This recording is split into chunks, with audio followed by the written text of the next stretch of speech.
Hey guys, the French Quarterfest we like to go to in New Orleans and my work conference happened around the same time again this year. And you know I like to try to do everything, so here's what my week was like. When we got to New Orleans, of course, first order of business is a plate of crawfish, then port of call burger for dinner. The next day we went to see Preservation Hall. We always go there at least once. Then we had our one romantic fancy dinner at Commander's Palace. My first time there, loved it. Then we did go to Preservation Hall again later in the week and had to stop off our Hurricane next door for the photo ops. Here is outside Preservation Hall, so iconic. Here's a little shot of our breakfast in our Airbnb neighborhood. It's called Molly's Rise and Shine. So good, love that place. Here's a little glimpse of what the festival is like, if you want to get an idea of the vibes.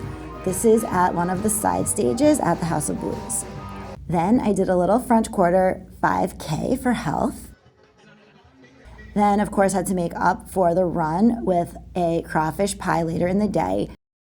Then I tried the famous Erin Rose frozen iced coffee. Not really my thing, kind of like a milkshake. And this is a bit more festival action.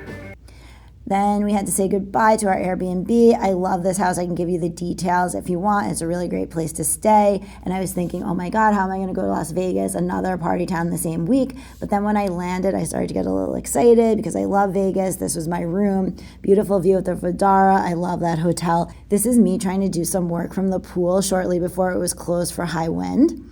Then a couple of days later, the big event started. Everyone was so excited. This is like better than Coachella for tech people. It's a new way to cloud. Here's me excited outside. Here's the booth that I was working. I'm getting excited for my shift. Then I decided to get a cheap ticket for Phish at the Sphere. It was only $50 for obstructed view. If you don't know what obstructed view is, it turns out it's this. You can see it's a little bit more like an IMAX experience than the full Sphere, but for like $50 just to see it, I thought that was pretty good. Then the crowd was really chill. We were able to walk down for the full experience for the last song, which was really cool.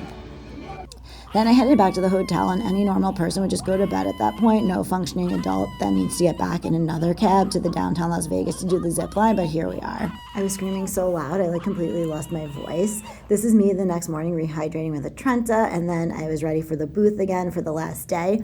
I closed out the conference, and I had several hours before my flight, so I had Hattie B's chicken sandwich for dinner at the Cosmopolitan. I just went with the middle level spice, which is called hot. I usually go one level up. This was good, but it didn't really seem spicy at all, so I'm wondering if they toned down all the levels. Then here's me landing back home in Boston in the morning. That's all for now. Bye-bye.